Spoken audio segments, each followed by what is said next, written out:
سلطان صلاح الدین یوسف بن ایوب ایوبی سلطنت کے بانی تھے۔ وہ نہ صرف تاریخ اسلام بلکہ تاریخ عالم کے مشہور ترین فاتحین و حکمرانوں میں سے ایک ہے۔ 1138 عیسوی میں موجودہ عراق کے شہر تکریت میں پیدا ہوئی۔ ان کے زیر قیادت ایوبی سلطنت نے مصر، شام، یمن، عراق، حجاز اور دیار باکر پر حکومت کی۔ صلاح الدین ایوبی کو بہادری، فیاضی، حسن خلق، سخاوت اور بردباری کے باعث نہ صرف مسلمان بلکہ مسیحی بھی عزت کی نگاہ سے دیکھتے ہیں۔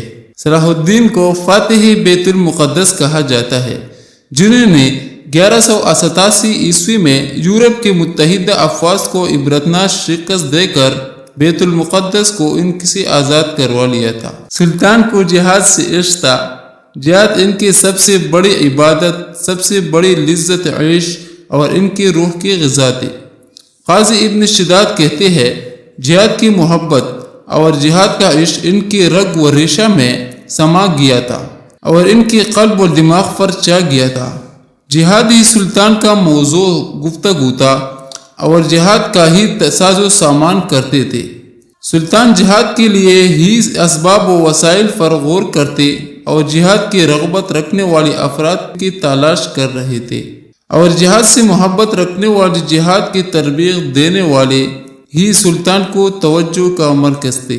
جہاد فی سبیل اللہ کی خاطر انہوں نے اپنی اولاد، اپنا خاندان، اپنا وطن، اپنا آرام سب کچھ چھوڑ دیا۔ ان سب کی جدائی گوارا کی، گھر بہل ہر چیز چھوڑ کر ایک ایسے خیمے میں رہنا گوارا کیا جس کو ہوائیں ہلا دیتے تھے، بارش جس کے اندر آ جاتے۔ جو شخص بھی ان کو جہاد کی تربیت دیتا تھا ان کا قرب حاصل کر لیتا۔ مورخ لکھتے ہیں، جہاد کا سلسلہ شروع کرنے کے بعد سلطان نے شاید ایک درہم بھی جہاد کے علاوہ کسی کام پر خرچ کیا ہو۔ وہ اپنے سارے وسائل جہاد اور مجاہدین پر خرچ کر دیتے تھے۔ قاضی ابن شداد نے ان کے جہاد، مجاہدین اور میدان جہاد سے عشق کی، ان کے عاشقانہ کیفیت اور ان کے درد کی جو ان کے سینے میں تھا، بڑے خوبصورت الفاظ کی تصویر کھینچی ہے۔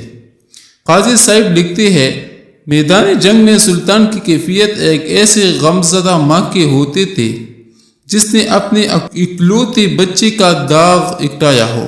وہ ایک صف سے دوسری صف تک گھوڑوں پر دوڑتے پھرتے اور سپاہ کو جہاد کی ترغیب دیتے۔ سلطان خود سارے لشکر میں گشت کرتے اور پکارتے اسلام کی مدد کرو۔